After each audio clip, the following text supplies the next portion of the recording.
clase de escuela dominical vamos a examinar las circunstancias que llevaron a la despedida de uno de los grandes héroes de la fe del Antiguo Testamento. Estamos hablando de Josué. Unidad 5, estudio 21, la despedida de Josué. Como preliminares de la clase de hoy, tenemos que una vez finalizada la distribución de la tierra prometida y una vez estas tribus haber peleado por la conquista de la misma, las tribus de Rubén, de Gad y la media tribu de Manasés les fue ordenado por Josué que se devolviesen a sus territorios para ocuparlos y hacer en ellos su vida normal. Sucede que, y vamos a examinar en el día de hoy como preliminar, que estas tribus realizaron un altar y en función de este altar se generó una gran polémica. ¿Era este altar para adoración? ¿Era este altar para holocausto? ¿O era para sacrificio? En la lección de hoy vamos a darle respuesta a esta interrogante. La primera parte de la lección se titula Gad, Rubén y Manasés regresan a casa. Y tenemos inicio en el capítulo 22 que dice en los primeros dos versículos de la siguiente manera. Entonces Josué llamó a los rubenitas, a los gaditas y a la media tribu de Manasés y les dijo: vosotros habéis guardado todo lo que Moisés, siervo de Jehová, os mandó, y habéis obedecido a mi voz en todo lo que os he mandado. Ahora pues, versículo 4, que Jehová vuestro Dios ha dado reposo a vuestros hermanos, como lo había prometido, volved, regresad a vuestras tiendas, a la tierra de vuestras posesiones, que Moisés, siervo de Jehová, os dio al otro lado del Jordán. Aquí vemos o podemos destacar dos aspectos importantes.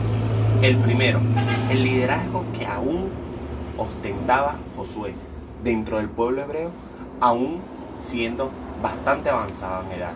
Pudiésemos decir que contrariamente a la sociedad moderna, en aquel entonces, mientras más edad y más experiencia, más poder de mando había en las decisiones y en las instrucciones que se daban. Y en este caso no es un ejemplo distinto, ya que Josué, siendo avanzado en edad, no obstante haber sido el líder de toda esta conquista, guiado por el Señor, evidentemente, todavía tenía el suficiente poder de mando para ordenar a estas tribus que regresasen a la toma de posesión de sus tierras y hacer en ellas su vida cotidiana. Seguidamente nos adelantamos al versículo 6, que nos dice: y bendiciéndolos, Josué los despidió y se fueron a sus tiendas. Aquí podemos ver también que existe una ubicación geográfica en la cual se detalla todo el mapa de la tierra prometida y cómo literalmente ellos se trasladaron de un sitio a otro, en lo cual la distribución de las 12 tierras tenía de por medio el río Jordán. De hecho, normalmente se señala en la palabra que el río Jordán se usó como lindero. Normalmente cuando se refiere a la palabra lindero, básicamente es un límite, una zona limítrofe, un punto el cual se puede fácilmente ubicar y que sirve como delimitación entre un territorio y otro. De hecho, si podemos observar, como lo vamos a hacer en la imagen, el mapa de distribución de las 12 tribus de Israel, podemos ver que esta media tribu de Manasés era literalmente media tribu de Manasés porque estaban divididas por el lindero del río Jordán. En el versículo 8 podemos detallar lo siguiente: y les habló diciendo: volved a vuestras tiendas con grandes riquezas, con mucho ganado, con plata, con oro y bronce, y muchos vestidos. Compartid con vuestros hermanos el botín de vuestros enemigos. Y esto va a ser algo muy importante de analizar, porque una instrucción de Josué es compartir con vuestros hermanos el botín de vuestros enemigos. Y compartir con vuestros hermanos tiene una connotación quizá muy especial dentro del contexto bíblico. ¿Por qué?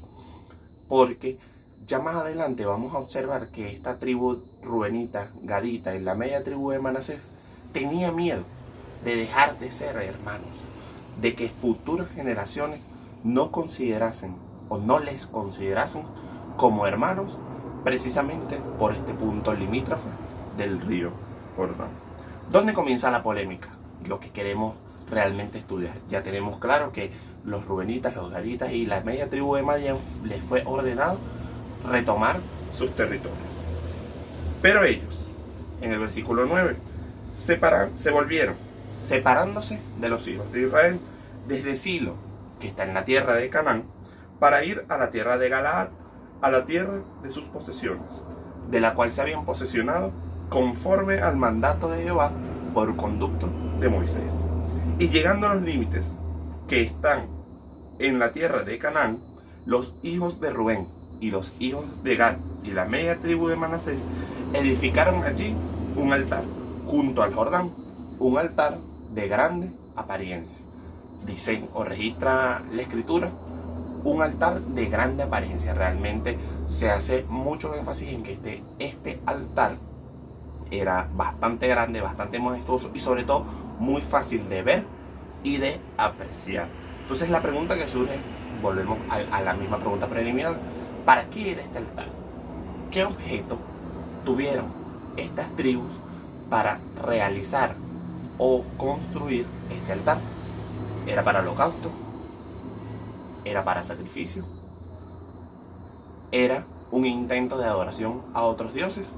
Ya vamos a ver la respuesta. ¿Cómo lo interpretan aquellas tribus del lado izquierdo del río Jordán? Veamos en el versículo 11. Y los hijos de Israel oyeron decir que los hijos de Rubén y los hijos de Gad y la media tribu de Manasés habían edificado un altar frente a la tierra de Canaán, en los límites del Jordán, del lado de los hijos de Israel. Cuando oyeron esto, los hijos de Israel, se juntó toda la congregación de los hijos de Israel en Silo para subir a pelear contra ellos. ¿Cuál fue la respuesta de estas tribus restantes? Entender que los gaditas, los rubenitas y la media tribu de Manasés se habían apartado completamente del consejo que Jehová les había dado y prácticamente los asumieron, los tomaron como un pueblo enemigo más que debía ser conquistado y debía ser despojado de sus tierras precisamente por no confiar en Jehová. O eso era lo que ellos pensaban.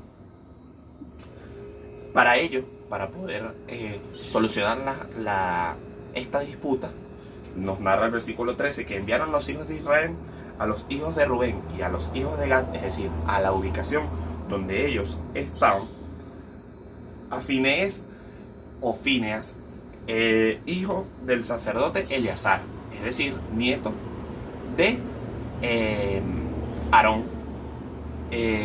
hermano de Moisés. Importante destacar que este nombre Fines o Fineas es un nombre de origen egipcio y, bueno, como ya mencionamos, él tenía el carácter filio de ser familiar directo de Moisés y nieto de Aarón. A esta comisión se juntaron o se agregaron 10 príncipes con él, un príncipe por cada casa paterna de todas las tribus de Israel, quienes además eran jefes de las casas dentro de los millares de Israel. Ellos se dirigieron a la tierra de Galaad, nos narra el versículo 15, para confrontar a estas tribus rubenitas, gaditas y a la media tribu de Manasés, para confrontarles, valga la repetición, sobre lo que había ocurrido con este altar. La primera palabra de confrontación que les dicen se encuentra en el versículo 16 y la analizamos de la siguiente manera. Toda la congregación de Jehová dice así: ¿qué transgresión es esta con que prevaricáis contra el Dios de Israel para apartaros hoy de seguir a Jehová, edificando altar para ser rebeldes contra Jehová?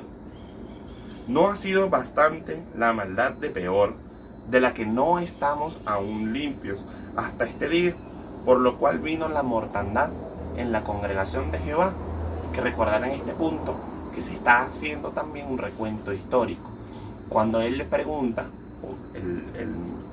o se pregunta sobre la maldad en peor, están rememorando un episodio que podemos encontrar en Números 25, del 1 al 9, en el cual el pueblo de Israel, en una de sus tantas infidelidades, permitió o se dirigió a relaciones con el pueblo moabita.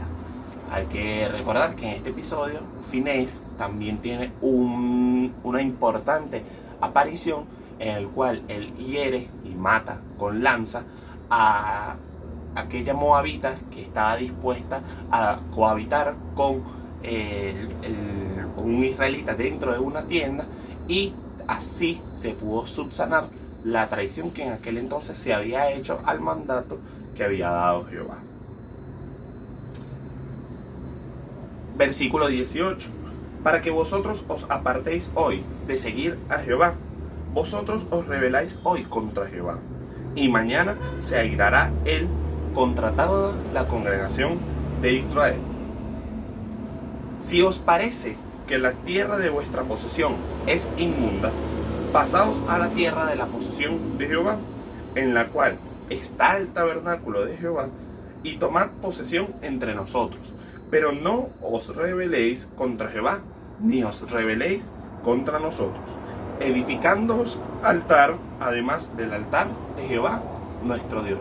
Fíjense que aquí podemos ver la parte de la verdadera preocupación que tenían el resto de tribus de Israel. No era solamente el mantenerse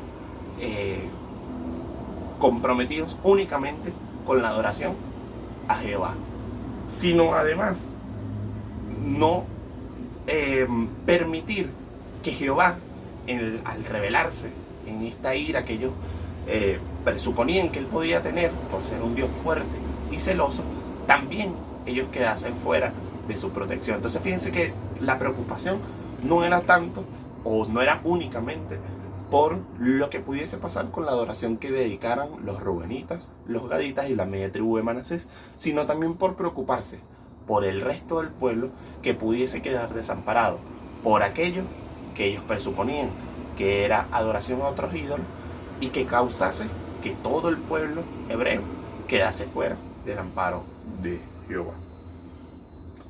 Siguiendo con la rememoranza histórica, en el versículo 20 encontramos que no cometió Acán, hijo de Zera, prevaricación en el anatema, y vino ira sobre toda la congregación de Israel. Y aquel hombre no pereció solo en su iniquidad. Fíjense que rememora un episodio en Josué 7, en el cual, una vez conquistado el pueblo enemigo que estaba en ese entonces, ocurrió un caso de prevaricación, del cual fue extirpado por medio de Josué, eliminándose a aquel que había robado del botín de guerra, de lo cual surge la palabra anatema, que es básicamente robar o sustraer de un botín de guerra que está prohibido o está destinado a otros fines. Aquí entonces finalizan todas las cuestiones que el resto de tribus del lado izquierdo del Jordán les preguntan a los rubenitas, los gaditas y la media tribu de Manasés, para lo cual ahora viene una importante respuesta y que explica, que aclara todo el panorama que podemos ver en función de este altar. Versículo 22. Jehová, Dios de los dioses, Jehová, Dios de los dioses, repiten, Él sabe y hace saber a Israel si fue por rebelión o por prevaricación contra Jehová, no nos salves hoy. Fíjense la seguridad que tenían estas tribus constructoras de este altar, que lo primero que hacen es mencionar a Jehová. Y no solo mencionarlo, sino también decir o asegurar que si su acto fue por prevaricación o por desobediencia, no fuesen vistos de buena manera ante los ojos de Dios. Versículo 23. Si no hemos edificado altar para volvernos en pos de Jehová, o para sacrificar holocausto u ofrenda, o para ofrecer sobre él ofrendas de paz, el mismo Jehová nos lo demande. Lo hicimos más bien por temor de que mañana vuestros hijos digan a nuestros hijos: ¿qué tenéis vosotros con Jehová, Dios de Israel? Jehová ha puesto por lindero el Jordán entre nosotros y vosotros. Oh hijos de Rubén e hijos de Gad, no tenéis vosotros parte en Jehová. Y así vuestros hijos harían lo que nuestros hijos dejasen de temer a Jehová. Entonces fíjense que el altar realmente construido no era ni para holocausto, ni para sacrificio a otros dioses, ni mucho menos un símbolo de desobediencia. Era simplemente una preocupación de esas 2 tribus y media de permanecer, de generar para futuras generaciones un recordatorio, un testimonio de que ellos también son parte del pueblo de Dios, de que ellos también tuvieron parte en la conquista de la tierra prometida y de que ellos también estaban comprometidos a continuar en la adoración y en la santidad para Jehová, dedicada únicamente a Jehová. Y son ellos parte también de este pueblo elegido.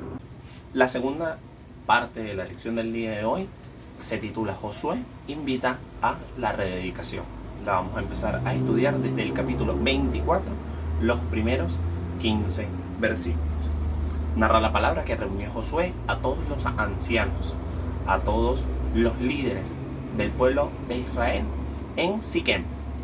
Y una vez reunidos allí, comienza a pronunciar el que sería su discurso de despedida. Versículo 2: y dijo Josué a todo el pueblo: así dice Jehová, Dios de Israel. Tengamos en cuenta primordialmente en este punto que cuando se dice así ha dicho Jehová, Dios de Israel, no es la primera vez que leemos estas palabras y tiene 2 connotaciones. La primera, que las palabras que está dando Josué no las está dando él en su nombre. No está hablando él por sí solo, Josué, humano, hijo de Nun, sino que está hablando en nombre de alguien mucho más poderoso y mucho más importante. Lo que nos lleva a una segunda connotación, que es que cuando se inicia un discurso diciendo así ha dicho Jehová, nuestro Dios, se está empleando un argumento de autoridad. Normalmente, con lo delicado del asunto, no se presta esto para que por base de este argumento de autoridad, como sucede hoy en día, se pueda decir cuántas palabras necias puedan ocurrirse, sino que por el contrario, cuando se hablaba en nombre de Jehová, se hablaba de la forma más sagrada y más importante, porque se estaba hablando a nombre de alguien que merece ser honrado en todo momento. A partir de aquí comienza un ejercicio también de rememoranza, muy similar a cuando Finehés y los 10 príncipes confrontan a los rubenitas y los gaditas. Aquí también comienza un ejercicio de rememoranza. Y fíjense, vaya el ejercicio de rememoranza que comienza desde el llamamiento de Abraham. Cuando se le dice a Abraham que deje la tierra donde está habitando para ser guiado por Jehová en un largo viaje que todos conocemos. De todas maneras, el versículo 3 nos rememora lo siguiente: y yo tomé a vuestro padre Abraham del otro lado del río y lo traje por toda la tierra de Canaán y aumenté su descendencia y le di a Isaac. Fíjense que aquí está destacando varias cualidades de nuestro Señor, pero en especial la más importante es su gran y majestuoso poder, porque pudo conducir a Abraham fiel y sabiamente. Lo pudo llevar sin peligro y sin algún daño permanente, y además aumentó su descendencia cuando biológicamente y humanamente esto no resultaba concebible, sino únicamente a los ojos de Dios. Continúa esta rememoranza hablando de la descendencia de Isaac, y como en el versículo 4 nos enuncia que Isaac pudo tener como primogénitos a Jacob y a Esaú. Posteriormente, el versículo 5 habla del llamamiento de Moisés y a Aarón para llevar adelante esta misión de liberación del pueblo hebreo del cruel yugo egipcio. Nos dice el versículo 6: saqué a vuestros padres de Egipto, y cuando llegaron al mar, los egipcios siguieron a vuestros padres hasta el mar rojo con caballos, carros y caballería. Y cuando ellos clamaron a Jehová, él puso oscuridad entre vosotros y los egipcios, e hizo venir sobre ellos el mar, el cual los cubrió. Y vuestros ojos vieron lo que hice en Egipto. Después estuvisteis muchos días en el desierto. Fíjense nuevamente que comienza la rememoranza y va ahora a puntos muy específicos que vivieron generaciones anteriores de ese pueblo hebreo que estaba escuchando. Estaban hablando de cómo sucedió la liberación efectiva del pueblo hebreo, del cual cuando hubo que enfrentarse en ese clímax de batalla, una vez habiendo salido de las tierras de Egipto, el Señor obró y los protegió de la mano de la reconquista de los egipcios. Versículo 8: yo os introduje en la tierra de los amorreos, que habitaban al otro lado del Jordán, los cuales pelearon contra vosotros. Mas yo los entregué en vuestras manos, y poseísteis su tierra, y los destruí de delante de vosotros. Después se levantó Balac, hijo de Zippor, rey de los moabitas, y peleó contra Israel, y envió a llamar a Balaam, hijo de Beor, para que os maldijese. Y este es otro punto importante que rememora, que trae a colación la importancia del poder majestuoso de nuestro Señor. Fíjense que no solo está hablando de la libertad durante el cautiverio en Egipto, sino también cómo el Señor protegió al pueblo hebreo de los múltiples enemigos que les rodeaban. Por ejemplo, podemos recordar este importante episodio con Balac, el rey de Moab, el cual llamó a un hechicero para maldecir al pueblo hebreo. Y este hechicero, teniendo constancia del poder de Jehová, no pudo hacer absolutamente nada sino reconocer que Jehová era el único y verdadero Dios. Por lo cual concluye el discurso de Josué en los versículos 14 y 15, los versículos bastante conocidos y que destacan lo siguiente: ahora pues, temed a Jehová y servidle con integridad y en verdad, y quitad de entre vosotros a los dioses a los cuales sirvieron vuestros padres al otro lado del río y en Egipto, y servid a Jehová. Y si mal os parece servir a Jehová, escogeos hoy a quién sirváis, si a los dioses a quienes sirvieron vuestros padres cuando estuvieron al otro lado del río, o a los dioses de los amorreos en cuya tierra habitáis. Pero yo y mi casa serviremos a Jehová. Y fíjense que aquí hay un punto bastante importante y que es parte de una de las lecciones que nos deja la clase de hoy. Elegir vivir la vida cristiana nos lleva a un ejercicio o a tomar una decisión bastante y puramente radical. O estamos con el Señor o no estamos con el Señor. No se puede asumir en ningún momento que el Señor nos ama únicamente y que nosotros, en pro de ese amor, no estamos llamados a obedecer.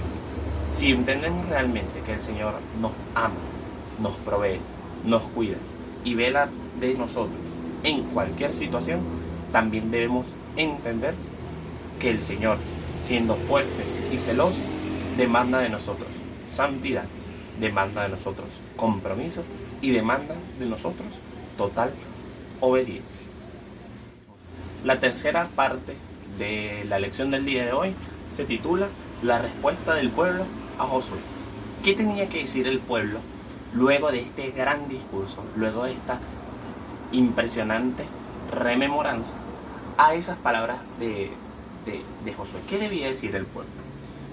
Versículo 16 resulta bastante enfático y resuelve tajantemente la interrogante, diciendo: entonces el pueblo respondió y dijo: nunca tal acontezca que dejemos a Jehová para servir a otros dioses, porque Jehová nuestro Dios es el que nos sacó a nosotros y a nuestros padres de la tierra de Egipto, de la casa de servidumbre, el que ha hecho estas grandes señales y nos ha guardado por todo el camino por donde hemos andado, y en todos los pueblos por entre los cuales pasamos. El testimonio del pueblo fue un testimonio hasta ese entonces extremadamente agradecido por lo que el Señor había hecho con ellos. Y a ellos les costaba, fíjense, desde haber vivido en un ambiente tan hostil como el desierto y poder no solo sobrevivirlo, sino llevarlo adecuadamente. No solo haber vivido esfuerzos de guerra, sino haber subsistido a cada uno de ellos. Evidentemente el pueblo hebreo estaba entendiendo que no reposaba en sus manos esos esfuerzos. No sobrevivieron en el desierto por obra de ellos mismos. No sobrevivieron el esfuerzo de guerra por obra de ellos mismos. Ellos sabían que contaban con una fuerza mucho más poderosa, que era nuestro Señor, obrando en esos momentos puntuales para preservar a su pueblo escogido y lograr que este pueblo tuviese total sumisión, total obediencia y fuese un pueblo modélico para otros pueblos de la región. Versículo 19. Entonces Josué dijo al pueblo: no podréis servir a Jehová, porque Él es Dios santo y Dios celoso. No sufrirá vuestras rebeliones y vuestros pecados. Allí les estaba diciendo que el Señor, Dios fuerte y celoso, no estaba dispuesto a tolerar rebeliones y pecados. Y si de rebeliones y pecados hablamos, el pueblo hebreo ya tenía una larga historia de todo lo que había sucedido en el desierto. Entonces Josué realmente no los estaba haciendo desistir, sino los estaba haciendo comprender la importancia de la decisión que estaban tomando. El pueblo entonces dijo a Josué: no, sino que a Jehová serviremos. Y Josué respondió al pueblo: vosotros sois testigos contra vosotros mismos de que habéis elegido a Jehová para servir. Y ellos respondieron: testigos somos. Esto también tiene una connotación bastante importante al señalarles a ellos como testigos de lo que realmente estaban decidiendo en ese entonces, ya que como testigos, siendo ellos testigos de sí mismos, no podían contradecirse en la decisión que estaban tomando. Quitad pues, dice Josué, ahora los dioses ajenos que están entre vosotros, versículo 23, e inclinad vuestro corazón a Jehová, Dios de Israel. Y el pueblo respondió a Josué: a Jehová nuestro Dios serviremos y su voz obedeceremos. Entonces Josué hizo pacto con el pueblo en Siquem y les dio leyes y estatutos. Y este capítulo del el discurso de Josué finaliza en el versículo 27 diciendo: y dijo Josué a todo el pueblo: he aquí, esta piedra nos servirá de testigo, porque ella ha oído todas las palabras que Jehová nos ha hablado. Será pues testigo contra vosotros, para que no mintáis contra vuestro Dios, reafirmando en este punto esa condición especial de ser testigo de sí mismo. Y envió Josué al pueblo, cada uno a su posesión.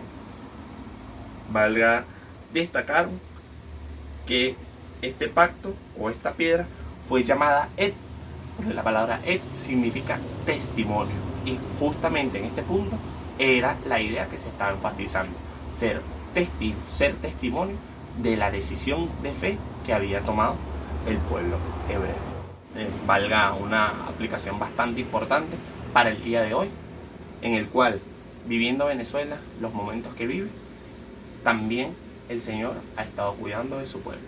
Y aún en las cosas que nos parezcan más pequeñas, alimentación, vestimenta, infinidad de cosas, salud y un día nuevo, son bendiciones también de nuestro Señor. Y por ello, y muchas cosas más, debemos estar agradecidos y sobre todo comprometidos a que ante otros dioses, ante otros ídolos y ante otras cosas que puedan distraernos de él, nosotros, yo y mi casa, serviremos a Jehová.